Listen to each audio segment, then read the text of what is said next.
함께 읽겠습니다. 예수께서 그들에게 항상 기도하고 낙심하지 말아야 할 것을 비유로 말씀하여. 아멘. 예수님께서 항상 기도하고 낙심하지 말아야 할, 항상 기도하고 낙심하지 실망하지 말아야 될 이유를 비유로 말씀하시면서 2절에서 8절 말씀을 보면 어떤 한 도시에 한 왕이 있는데, 재판장이 있는데, 이 재판장의 특성은 하나님을 두려워하지 않고 또 사람을 무시하는 그런 어떤 재판장. 그리고 그 도시에 한 과부. 그래서 이 과부가 그 원한을 풀어달라고 재판장에게 이야기하는데, 4절에 보면 얼마 동안 듣지 않다가 후에는 속으로 생각하되 내가 하나님을 두려워하지 않고 사람을 무시하지만 이 과부가 나를 번거롭게 하니, 3절에 자주 그에게 와서 이야기한다 그랬어요. 그래서 번거롭게 하니 내가 그의 원한을 풀어주겠다. 그렇지 않으면 늘 와서 나를 괴롭게 하리라 이야기하죠. 이 짧은 이야기를 2절에서 5절까지 하고는 이제 6절에서 8절까지 그 사건을 어떤 의미에서 설명하고 해석하는 거예요. 비유를. 이 재판장이 한 말, 이 재판장이 했던 말을 기억해라. 하물며 하나님께서 그 밤낮 부르짖는 택하신 자들의 원한을 풀어주지 않겠느냐, 그들에게 오래 참으시겠느냐. 내가 너희에게 이르노니 속히 그 원한을 풀어주리라. 그러나 인자가 올 때에 세상에서 믿음을 보겠느냐 반문을 하시는 모습을 봅니다. 언젠가 우리 어떤 학생 가운데 하나가 교회에서 안 보이길래 그 친구 그 아이가 왜 교회 안 나오냐고 물었더니 하는 이야기가, 자기가 나름대로 뭔가 기도했던 게 있는데 자기가 기도한 대로 잘 안 된 거예요. 그래서 기도했는데 하나님이 도와주시지도 않고, 그래서 나는 뭐 교회 가고 싶지 않다고 그러면서 이렇게 안 나온다 그러던데, 이렇게 보면 뭐 기도를 할 말이 많죠. 기도를 얼마나 했길래부터 시작해가지고 뭐 여러 가지 이야기를 하고 싶은 게 속에서 이렇게 올라오는 게 있지만, 그럼에도 불구하고 동시에 또 한 가지 생각하게 되는 건 뭐냐면, 그 아이의 그 말이 그러니까 어떤 핑계를 대는, 내가 나가기 싫은 이유는 다른 게 있고 그냥 이렇게 이유를 만들기 위한 그런 게 아니라면, 그 아이는 중심에서 기도하면서 사실은 믿고 기도했던 거죠. 믿고 기도했대. 그러니까 다른 사람이 보기에, 선생님이 보기에, 부모가 보기에, 교육자가 보기에는 그 아이가 기도를 얼마나 했는지, 그 기도가 과연 하나님 앞에서 옳은 기도인지, 뭐 여러 가지 그 기도와 얽힌, 기도 응답과 얽힌 다양한 차원의 문제들을 생각하게 되고 다양한 관점을 보게 되지만, 그런 거 다 차치하고 그 아이는 그냥 순수하게 내가 기도하면 하나님이 이거 들어주실 거야 라고 하는 믿음이 그 속에 있었던 거예요. 그렇기 때문에 그 기도가 기도대로 되어지지 않을 때 낙심하게 되는, 실망하게 되는 그런 어떤 반응이 자연스러운 거죠. 어떤 의미에서. 그렇다고 해서 그것이 이제 신앙을 멈추고 교회를 안 나오는 것이 정당화되거나 옳다고 말할 수 없지만, 그런 마음을 느끼는 것, 그것 자체는 즉히 정상적인 과정이라는 사실이에요.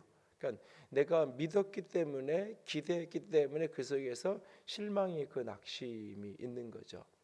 여러분이 신앙생활을 해가면서 내가 기도의 과정 속에서 내가 낙심을 경험해 봤다라면 그것은 정상적인 신앙생활을 해가고 있는 거예요. 그 과정 속에서 겪는 지극히 자연스러운 모습이에요. 그러나 기도하다가 낙심을 한 번도 경험해 보지 못했다라고 말하면 그 사람은 사실은 기도하지 않았거나, 기도에 대한 신뢰가, 기도 속에 하나님이 내 기도를 들으신다는 응답에 대한 신뢰나 확신이 없었을 때 사실은 낙심하지 않는 거죠. 기도하지 않았으니까 낙심하지 않는 거고, 또 기도해도 뭐 이렇게 들어주시겠어요? 그런 불신 속에서 기도하니까 낙심을 경험하지 않는 겁니다. 기도의 과정 속에서 낙심을 경험하는 것은 지극히 자연스러운 거예요. 그러니까 문제는 낙심을 경험하지 말아야 된다는 게 아니라 기도 속에 낙심을 느끼면 안 된다는 의미가 아니라 그런 게 찾아올 때 이것을 어떻게 극복해 갈 것이냐, 어떻게 그 기도 가운데 찾아오는 낙심을 우리가 뚫고 넘어갈 것이냐라는 것의 문제이지, 기도하다 낙심을 경험하는 것 자체가 잘못된 게 아니에요. 근데 종종 신앙인들이 이 신앙의 초기에는 기도의 과정 속에서 낙심을 경험하는데 어느 단계가 지나가고 나서부터는 기도 가운데 낙심 자체를 경험하지 않아요. 이것이 믿음의 어떤 신뢰가 더 깊어져서 오늘 본문 속에 등장하는 예수님의 낙심하지 말아야 될 이유를 말씀해 주시는 이 비유의 의미를 정확하게, 이런 주님의 메시지를 정확하게 깨달아서 기도하다가 수많은 실망되는 일이 벌어져도 낙심하지 않는 믿음의 성숙함에 이르렀기 때문에 낙심하지 않는 것이 아니라, 기도에 대한 신뢰가 그만큼 오히려 약해지고 사라져서 기도하고 응답되지 않는 게 당연한, 아니 때로는 기도 자체가 응답이 됐는지 안 됐는지를 모르겠는 기도만 하는, 기도 자체가 굉장히 형이상학적이고 기도 자체가 굉장히 두리뭉실하고 기도 제목 자체가, 그러니까는 이 대신방을 하면서도 기도 제목을 이렇게 쓰라고 이렇게 보면 이렇게 어떤 가정은 무엇을 기도해야 될지가 정확하게 나오고, 6개월이 지나고 1년이 지나서 이 기도가 얼마나 응답됐는지를 분명히 이렇게 점검할 수 있고 확인할 수 있는 내용이 그 기도의 제목 안에 들어있는가 하면, 어떤 가정은 이게 그냥 좋은 말들이, 좋은 단어, 신앙인들의 입에서 나오는 아주 좋은 그럴듯한 신앙적인 언어들, 그런 것들은 가득 들어있는데 이게 응답이 됐는지 안 됐는지를 하나님의 차원에서 하나님이 직접 보시면 영적으로 얼마나 성숙했는지 충만함이 있는지 아시겠지만, 이 사람이 보기엔 이게 응답이 돼도 됐는지 모르고 응답이 안 돼도 안 됐는지 모르겠는 내용, 그냥 내용 자체가 그냥 좋은 말들이 이렇게 그냥 가득한 거지. 그래서 조금 짓궂게 이렇게 질문이 이렇게 올라올 때가 있어요. 이게 무슨 뜻인지 좀 물어볼까? 이 말을 쓰면서도 과연 본인이 이게 어떤 의미인지를, 어떤 말인지를 알고 또는 깊이 생각하고 평소에 그게 이렇게 기도하는 제목으로 진짜 늘 그게 소원이 돼서 기도할 때마다 엎드리고 그런 언어고 그런 표현인지, 그냥 목사님에게 기도 제목을 내리니까 그냥 어떤 교회적인 언어, 신앙적인 언어, 기도 제목을 할 때 이런 어떤 영적인 어떤 것들을 기도하는 게 자신이 원하고 추구하는 걸 고상한 수준으로 이렇게 여기게 되고, 그 어떤, 그래서 그런 건지 생각이 이렇게 많아질 때가 있어요. 그러니까 왜 기도하다 낙심을 경험하지 않는가? 기도하지 않기 때문에, 기도 속에 어떤 기대 자체가 없기 때문에, 기도를 해도 그 기도가 응답돼도 그만, 안 돼도 그만인 차원의 그런 식의 언어, 그런 식의 표현의 기도밖에는 그 속에 담겨져 있지 않은, 그래서 혹시 우리가 기도하다가 낙심하지 않는 건 아닌지, 우리가 삶을 이렇게 살아가다 보면 그렇잖아요. 자녀들을 이렇게 키우다 보면 어렸을 때는 애들이 다 영재잖아요. 태중에 있을 때는 다 영재고 꿈꾸잖아요. 어느 집에 몇 년 전인가 신방 갔더니 우리 애는 세상에 대학교가 딱 2개밖에 없는 줄 알아요. 뭔데 그 애가 유치원에 6살인가 7살 때 그때였는데, 우리 대한민국의 대학교는 서울대학교하고 카이스트하고 2개밖에 없다고. 우리 애는 2개밖에 없는 줄 안다고. 그래요. 그래서 이제 같이 웃고 그랬던 기억이 나는데, 그러니까는 어렸을 때는 막 그런 생각을 하잖아요. 그런데 이제 좀 이렇게 자라면서 이렇게 눈높이가 낮아지잖아요. 낮아져서 그냥 이렇게 집에서 왔다 갔다 하는 데라도 갔으면 좋겠는, 이게 자꾸 이렇게 낮아지잖아요. 더 되면 이제 그래, 집에서 이렇게 사고 안 치고 이렇게 있는 것만 해도 감사하고 이게. 근데 사실은 그 이유가 내가 자꾸 실망하게 되는 게 싫으니까 내 기대치를 스스로가 자꾸 그냥 낮춰버리는 거예요. 낮춰버리고 포기하고, 그래서 실망하는 아픔을 겪고 싶지 않은. 근데 이게 사람에 대해서는 때로는 그래야 될 필요, 사람이 그 사람이 하고 싶지 않아서가 아니라 자기 능력이 안 돼서 그것들이 안 되는 경우가 많으니까 사람에 대한 거는 내가 스스로 기대를 낮추고 포기해야 될 때가 있겠죠. 근데 하나님에 대해서조차도 그런 태도, 그래서 하나님 내 기도는 응답 안 해도 되고 누구 기도부터 먼저 해주시고 어느 집사부터 어느 교회부터 먼저 해주시고 그래서 사람이 다른 사람부터 먼저 해요. 그러면은 마음이 편하고 행복하냐? 다른 사람의 기도에 응답되는 것 때문에 진짜 행복하고 기쁨의 신앙생활을 하느냐? 속은 사실을 안 그러면서도 그럴 때가 종종 있습니다. 오늘 본문은 기도하다가 낙심하지 말아야 될 이유, 그 앞에는 항상 기도하고, 그러면서 마지막 비유의 결론은 8절에 가면 그러나 인자가 올 때의 세상에서 믿음을 보겠느냐. 그러니까는 기도하다 낙심하지 않는 것, 항상 기도하는 문제하고 믿음하고 이 동전의 양면처럼 같이 연결되어 있다는 거예요. 기도하다 낙심하는 이유는 뭐냐? 항상 기도하지 않는 이유는 뭐냐? 믿음이 없는 거예요. 왜 자꾸 우리가 포기하게 되고 스스로 기도 자체를 안 하게 되기도 하고 기도의 내용 자체를 굉장히 이 형이상학적으로 만들어 놓고 응답이 안 돼도 그냥 자연스럽게 받아들일 이유가 뭐냐? 그 속에 기도 응답에 대한 믿음이 사라져 버렸기 때문이에요. 오늘 이 비유는 잘못 읽으면 이 5절에 이 과부가 나를 번거롭게 하니 내가 그 원한을 풀어주리라. 그렇지 않으면 늘 와서 나를 괴롭게 하리라.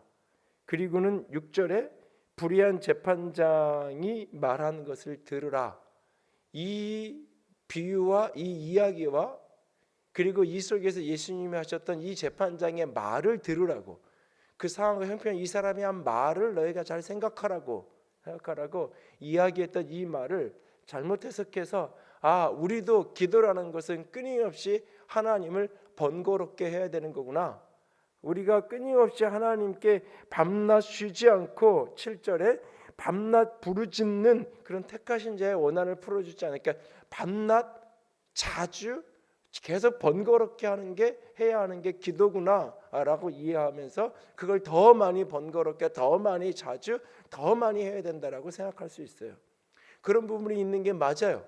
그러나 이 부분은 자주, 번거롭게, 밤낮, 이 부분은 이 비유의 굉장히 두 번째, 세 번째 한참 뒤에 이 비유 속에서 우리가 적용해야 될, 기도해야 될 메시지예요. 여기서 깊이 들어야 되는 건 뭐냐면 이 재판장이 어떤 사람이에요? 하나님도 두려워하지 않는 사람이고 사람도 무시하는 사람이에요. 이 표현을 뒤집어서 읽으면 여러분이 선거를 하고 투표를 할 때마다 어떤 사람을 찍어야 되느냐라는 답이 딱 여기 나와요. 두 가지. 하늘을 두려워하고, 그게 믿는 사람은 하나님이겠지만 누구든지 보이지 않는 하나님을 두려워하는, 그걸 다른 표현하면 역사의 평가를 두려워하는 그 어떤 두려움이 있는 것, 또 사람에 대한 존중, 그 사람에 대한 존중 가운데 핵심은 백성들을 향하여서 하는 이야기일 뿐만 아니라 가장 그 사람을 가까이에서 겪었던 사람들, 가장 가까이 있던 사람들에 대한 존중과 배려가 있는지, 이걸 보면, 그래서 그 사람 주변에 있었던 비서나 주변에 있던 사람들의 평가나 이야기가 때로는 굉장히 중요한 기준이 될 수 있어요. 가까이 있는 사람들에 대해서 어떻게 그 사람이 존중하는 사람인지, 그 사람이 교회를 다니냐 안 다니냐라는 부분이 아니라 교회를 다녀도 하나님을 무시하는 사람일 수 있어요. 예수를 믿는다고 하면서도 하나님을 무시하는 아나무인의 사람일 수 있는 거예요. 오히려 교회를 안 다니는데도 불구하고 하늘에 대한 두려움을 하고 역사의 평가에 대한 두려움을 안고 살아가는 사람일 수 있어요. 그럴 때는 교회 안에서의 지도자의 자격은 없지만 세상의 권력 앞에서 이 리더십 속에서는 리더가 되시는 자격이 오히려 예수 믿으면서 하나님을 두려워하지 않는 사람보다는 더 자격 있는 사람일 수 있는 거예요. 신앙인의 공동체의 리더를 뽑는 게 아니니까. 그러니까 근데 이 사람은 그런 사람이에요. 근데 스스로도 그렇게 생각하는 거예요. 스스로도. 그러니까 다른 사람은 나를 그렇게 생각해도 당신은 사람 무시하잖아. 그래도 내가 언제 그랬냐고 그럴 수 있잖아요. 근데 본인 자신이 생각해도 나는 하늘이 무섭지 않아. 하나님이 무섭지 않아. 나는 사람 중요하지 않아. 필요하면 내가 돈 주고 사다 쓰면 되고 얼마든지. 그런 사람이에요. 그런 사람이 과부가 번거롭게 한다고, 자주 찾아와서 이야기한다고 괴로움을 느껴요? 이 속에 괴로움이 있냐고요. 이런 사람은요, 과부가 찾아와서 그럼 갖다 가둬버려요. 저 시끄럽게 하고 어쩌다 한번 지나가다가 내가 이렇게 지나가는 길에서 막 저기서 소리치면 저거 당장 요즘 말로 얘기하면 집회 시위법, 집시법 위반 뭐 이런 걸로 당장 갖다가 가둬버리고 말지, 그거 번거롭게 자주 찾아오게 놔두지 않아. 이런 사람이 근데 괴로워요. 이 사람이 하는 이야기가, 이 과부가 하는 이야기가 이 속에서 불편해요. 그런 사람이, 하늘도 두렵지 않고 사람도 무시하는 사람이 이 속에서 괴로워요. 그러려면 여기 중요한 이유 하나 있어야 돼요. 뭐냐면 이 과부가 부르짖는 게 정당해야 돼요. 그래서 여기서 이 과부가 원수로 말미암아 원한을 풀어줘. 원한이라고 얘기했어요. 이 과부의 요구가, 이 과부의 부르짖음이 정당한 요구예요. 정당한 요구. 그럴 때 이 속에서 괴로움이 느끼게 되는 거예요. 하늘도 두려워하지 않고 사람도 무시하는 사람이 얼토당토하지 않는 것, 자기 욕심만 채워달라고 하는 요구에 무슨 괴로움을 느끼겠어요? 일말의 양심에 찔림이 있어야 되는 거예요. 그 사람이 이야기하는 게 맞는 이야기, 옳은 이야기를 구하는 거예요. 이걸 예수님은 하나님의 뜻대로 구해야 된다고 얘기했어요. 무엇이든지 원하는 대로 구하라고 이야기하는 구절 앞에 예수님은 내 말이 너희 안에 거하면 무엇인지 원하는 대로 구하라 그랬어요. 원하는 대로 구한다는 이야기는 내 욕망대로 구하면 원하는 대로 기도하는 대로 응답해 준다는 이야기가 아니라 내 원함이 주의 말씀 안에 거하는 거예요. 다시 말해서 내 원함이 말씀으로 교정되는 거예요. 주의 말씀이 내 안에 거해서 주의 말씀으로 내 원함이 스크린되는 거예요. 걸러진 거예요, 채로.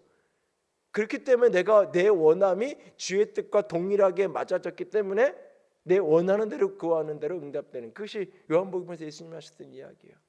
여기에 이 과부의 기도가 정당하고 옳은 기도라는 데 중요한 포인트가 하나 있고, 또 하나는 여기에서 이 7절에 가면 하물며 하나님께서 그 밤낮 부르짖는 택한 자의 원한을 풀어주지 않겠느냐라고 이야기하고 있어요.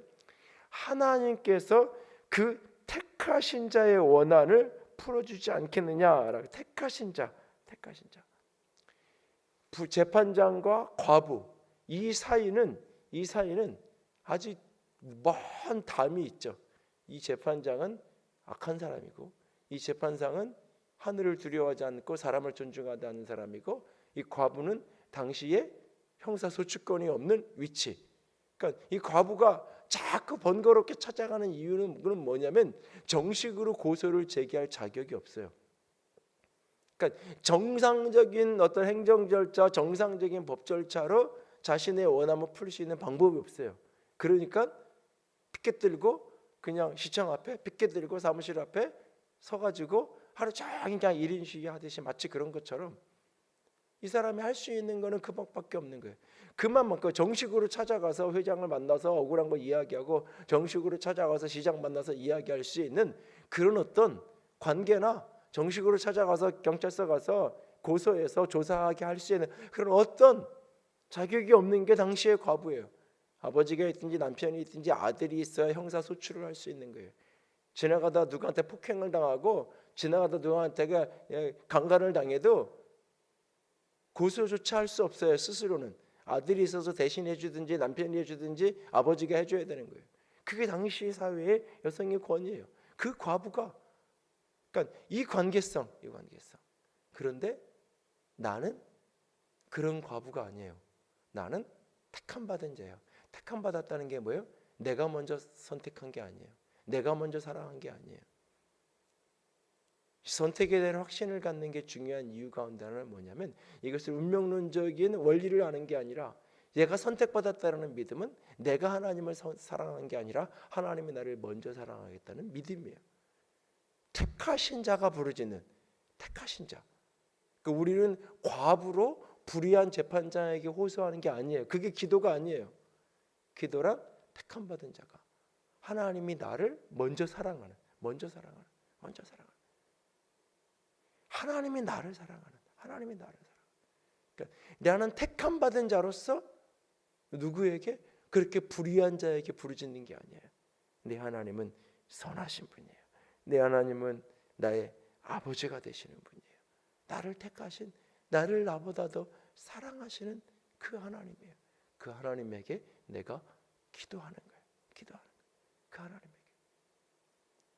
우리의 기도란 과부가 악한 재판장에 가서 수없이 구걸하고 또 구걸하고 애걸하듯이 하는 게 기도가 아니에요. 기도가 아니에요. 기도란 하나님의 택함받은 자가, 택함받은 자녀가 선하신 하나님을 향하여 선하신 아버지에게 내 원한을, 내 정당한 필요를, 옳은 간구를 주님 앞에 호소하는 거예요. 호소하는 거예요. 호소하는 거예요. 그런데도 응답되어지지 않는다면 거기에는 내가 알지 못하는 어떤 비밀이 있는 거예요. 어떤 신비가 있는 거예요. 그런 하나님이고 그런 나에게 필요가 생길 때마다, 내 안에 소원이 일어날 때마다 그 하나님께 간구하는 거예요. 그래서 항상 기도하고 낙심하지 않는다. 이것이 하나의 짝으로, 항상 기도하고 낙심하지 말아야 될 그 비유로, 이게 하나의 짝으로 오늘 본문 속에 등장하고 있는 거예요. 그리고 이것이 믿음하고 연결이 되고 있어요. 인자가 올 때에 믿음을 보겠느냐, 주님이 믿음을 보겠느냐. 여러분이 오늘 항상 기도하고 있나요? 여러분이 오늘 낙심하지 않고 또 부르짖고 있나요? 기도하다가 낙심했다는 것은 더 이상 기도하지 않는다는 거예요. 기도하지 않는다는 거예요. 내 안에 실망이 있어도 또 기도하는 것은 낙심하지 않는 거예요. 그게 내 안에 어떻게 이게 응답되지 않을까 실망이 있고 안타까움이 있고 아픔이 있어요. 응답되지 않는 기도에 대한 괴로움이 있어요. 그래도 또 기도하고 기도의 자리에 나아가는 것은 낙심하지 않은 사람의 모습인 거예요. 그 힘듦이 있지만, 그 안타까움이 있지만, 그 괴로움이 있지만 또 기도하러 나아가는 거예요. 그분의 선하심을 믿고 나는 그분의 사랑받는 택하신 자여 자녀됨을 믿기 때문에, 그리고 내가 구하는 이 기도가, 이 기도의 제목이, 이 소원이 하나님 앞에 합당한 것인 것을 내가 말씀 안에서 알기에 오늘 그 기도를 내가 포기하지 않는 거예요. 아무리 오랜 세월이 지나도 그 기도 제목을 놓지 않고 여전히 부르짖고 여전히 또 간구하며 나아가는 거예요. 그렇게 오늘도 기도할 수 있는 주의 사람이 될 수 있기를 원합니다. 항상 기도하고 낙심하지 않는 믿음의 사람, 믿음의 기도자, 그래서 하나님의 설하심을 맛보아 알 수 있는 저와 여러분의 우리 모두가 될 수 있기를 주님의 이름으로 부탁을 드립니다. 기도합니다.